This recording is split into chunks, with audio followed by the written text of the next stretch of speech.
오늘 국회에서 세월호 유가족과 경찰이 충돌하는 일이 일어났습니다. 국회까지 걸어온 단원고 학생들을 국회 정문에서 배웅하고 다시 국회로 들어가려던 유가족들을 경찰이 막아서면서 충돌이 빚어졌습니다. 세월호 특별법 단판을 위해 여야 대표들이 만났지만 오늘은 합의에 실패했고 다시 여야 간사 협의를 진행한 뒤 필요하면 대표들이 다시 만나기로 했습니다. 유가족들의 국회 농성은 오늘 닷새째, 단식은 사흘째입니다. 국회 본청에 나가 있는 중계 카메라부터 연결하도록 하겠습니다. 윤인아 PD, 세월호와 함께 탔던 친구와 선생님들을 잃었던 단원고 2학년 학생들 도보 행진 소식부터 알아보도록 하겠습니다. 이들이 국회에 도착한 시각이 3시쯤이던가요?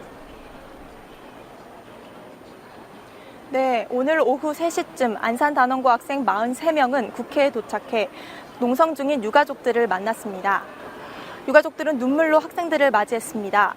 아이들과 함께 도보 행진을 했던 한 희생 학생 부모는 행진을 하는 아이들의 표정이 지금까지 본 표정 중에 가장 밝았다며 시민들의 응원을 받으며 아이들이 마음을 치유하고 있다고 말했습니다. 학생들은 직접 쓴 편지를 모아 유가족들에게 전달했습니다. 한 유가족은 아이들에게 미안하고 이 아이들에게서 하늘에 있는 내 아이의 모습을 봐 만감이 교차한다고 말했습니다. 네, 시민들의 응원을 받으면서 조금씩 치유하고 있다는 얘기 마음에 와닿습니다. 자, 학생들이 유가족들에게 전달했다는 편지에는 어떤 내용이 담겨 있습니까? 네, 학생들의 편지에는 유가족들에 대한 응원과 국회에 대한 비판과 원망의 쓴소리가 담겨 있습니다. 한 학생들은 우리는 법을 잘 알지 못하지만 억울하게 죽은 친구들이 왜 어떻게 죽었는지는 모든 사람이 알아야 할 것 같다고 호소했고, 다른 학생들은 의원의 자녀가 바다에 가라앉아 있다면 지금처럼 행동할 수 있었겠냐고 따져 물었습니다. 국회야 우리가 원하는 건 진상규명이다. 특례 따위는 필요 없다는 짧은 편지를 통해 진상규명 없이 보상책만 내놓는 국회를 향해 답답함을 드러낸 학생도 있었습니다. 네. 단원고 학생들이 안산으로 돌아간 뒤에 경찰과 유가족들의 충돌이 있었습니다. 이유를 구체적으로 알아보도록 하죠. 왜 그런 일이 있었습니까? 네, 유가족들이 국회 정문에서 단원고 학생들의 편지를 받은 뒤 다시 국회로 들어가려는 과정에서 경찰이 진입을 통제하면서 충돌이 발생한 겁니다. 경찰이 국회로 들어가려는 일반인들의 출입을 막는 과정에서 유가족들의 국회 진입까지 제지당한 겁니다.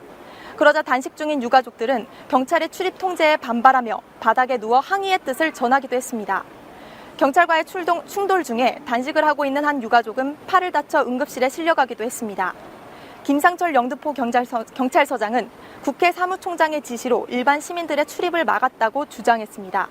그러나 유가족들은 국회는 일반 시민들도 들어올 수 있는데 왜 막냐며 강력히 항의했습니다. 저희는 오늘 이 국회 앞에서 이 편지를 전달받고 약속한 대로 우리 학생들은 국회로 들어오지 않고 버스를 타고 그대로 다시 학교로 복귀를 했습니다. 이 사실까지 다 알고 있는 정부는 경찰력을 동원해서 저희 유가족들이 여기에 들어올 수 없도록 저희 통로를 가로막고 유가족들과 대치를 하는 상황이 벌어졌습니다. 모든 행사를 알고 있음에도 불구하고 경찰력을, 공권력을 동원해서 힘없는 우리 유가족들을 이렇게 막는다는 이런 이유는 그 어떠한 논리라도 인정할 수가 없는 바입니다. 네. 자, 국회 통제를 지시한 사람이 국회의장이다, 사무총장이다, 이렇게 주장들이 엇갈리던데요. 누가 지시를 한 겁니까? 정의화 국회의장이 일반인의 출입 통제를 지시했고 그 지시에 따라 임병규 국회 사무총장 직무대리가 일반인과 유가족들의 진입을 제지하면서 충돌이 발생한 겁니다. 유가족들은 임병규 총장 직무대리의 사과를 요구하면서 국회 본청 입구에서 거세게 항의했습니다. 임병규 총장 대리는 유가족들이 사과를 요구한 지 40분가량이 지난 후 본청에 도착했습니다. 임 총장 대리는 유가족들 외에 일반 시민들의 출입을 통제하라는 국회의장의 지시대로 현장을 통솔했을 뿐이라고 말하며 유가족들과 일반 시민들이 섞여 있어 잘 구분이 안 돼 제재하는 과정에 유가족들의 출입을 막게 됐다고 사과했습니다. 일부 유가족분들은 들어보내시고 아닌 분들은 좀 못 들어오게 하시라 그런 지시가 있어갖고 이제 그 경찰들이 아마 있었던 것 같습니다. 근데 그 경찰들이 유가족분들을 얼굴을 모르시니까 이제 뭐 그 양반들 좀 뭐라 그러나 좀 겁도 나고 하니까 문을 콱 닫은 것 같습니다. 그래서 그 부분은 저희가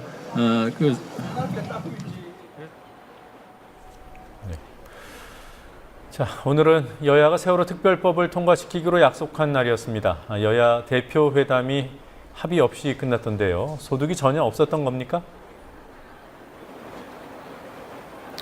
네, 여야 지도부가 만났음에도 구체적인 소득은 없었습니다. 하지만 담판의 여지는 아직 남아있어 보입니다. 오늘 오후 5시 새누리당의 김무성 신임 대표와 이완구 원내대표, 새정치민주연합의 안철수 공동대표와 박영선 원내대표가 1시간 반 동안 특별법 협상을 벌였습니다. 하지만 이 협상은 조사위원회의 수사권과 기소권을 부여하는 핵심 쟁점에서 가로막혔습니다. 다만 새누리당의 홍일표 간사와 민주연합의 전해철 간사는 여야 지도부 회동 후 기자들과 만나 최대한 빠른 타결이 필요하다는 인식을 같이 했다고 말했습니다.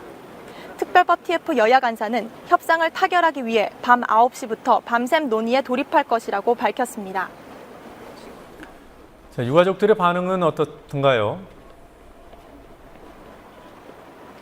네, 가족대책위는 여야 지도부가 만난 만큼 결단하는 모습을 보여주는 것을 기대했지만 아쉬움이 많이 남는다고 말했습니다. 오늘 밤 9시부터 특별법 TF 여야 간사가 만나 밤샘 협상을 진행하니 내일 아침까지는 결론이 날 것으로 기대한다고도 말했습니다. 가족대책위는 여야 간사 간의 회의 결과를 보고 내일 오전 입장을 발표할 예정입니다. 지금까지 국회에서 국민TV 뉴스 윤인아입니다.